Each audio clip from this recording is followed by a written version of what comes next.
Hi guys, welcome to our channel. In this video, you will learn on how to cancel an order on the Shop app step by step.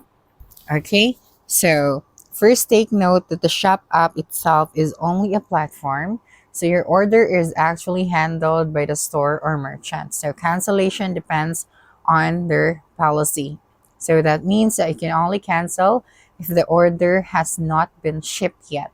So just open the app on your phone and log in and then tap on the order section.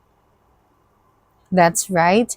And then find the order you want to cancel and tap it. So make sure it still stays processing or preparing. So for example, this one, we are still waiting for the update of this package. So if available, you just have to tap the cancel order or the three dots on the top corner, then choose cancel and then confirm your cancellation request when prompted. And if you don't see a cancel option, it means that the order is already being processed or shipped, or the merchant must handle cancellation. And if this case, tap contact seller or request cancellation directly from the store. And once canceled, you'll receive an email or app notification. So refunds usually depends on the seller and may take a few days. So that's it for this video. If you think this video helped you solve your concern, please subscribe, like this video, and leave your comment below. Bye.